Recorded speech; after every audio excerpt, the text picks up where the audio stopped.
సిద్దిపేట కాంగ్రెస్ నాయకులు సిద్దిపేటకు నిధులు తీసుకువచ్చి అభివృద్ధి చేస్తే తాము రాజకీయాలు వదులుకోవడానికి సిద్ధంగా ఉన్నామని బీఆర్ఎస్ సిద్దిపేట పట్టణ అధ్యక్షుడు కొండం సంపత్ రెడ్డి నాయకులు మచ్చ వేణుగోపాల్ రెడ్డి అన్నారు.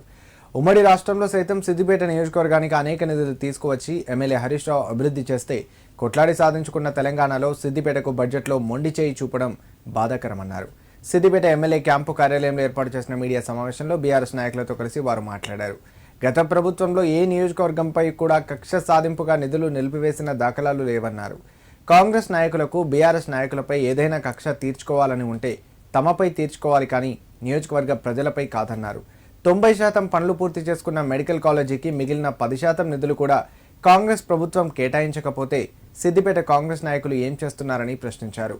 ఇకనైనా ముఖ్యమంత్రి రేవంత్ రెడ్డి సిద్దిపేట నియోజకవర్గంపై కక్ష సాధింపు చర్యలు మానుకొని అభివృద్ధికి నిధులు కేటాయించాలని డిమాండ్ చేశారు. సమావేశంలో బీఆర్ఎస్ నాయకులు అత్తర్ పటేల్, మోహిద్, ఇర్షాద్ హుస్సేన్, సయ్యద్, అతీక్ అహ్మద్, శ్రీనివాస్ రెడ్డి, చాంద్ పాషా, రమేష్ పాల్గొన్నారు.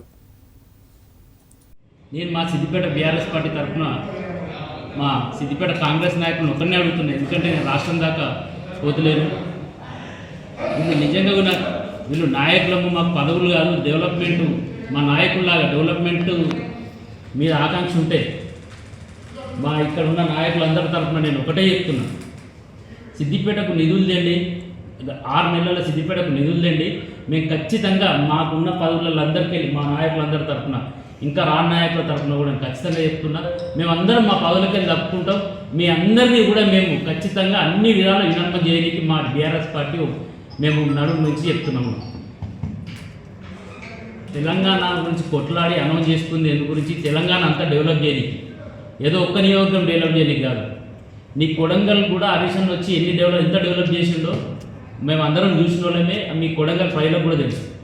సిద్దిపేట తెలంగాణ రాష్ట్రంలో లేదా? నువ్వు సిద్దిపేట ముఖ్యమంత్రి కాదా? ఇక్కడ సిద్దిపేట ఉన్న కాంగ్రెస్ వాళ్ళకి ఓట్లే లేదా?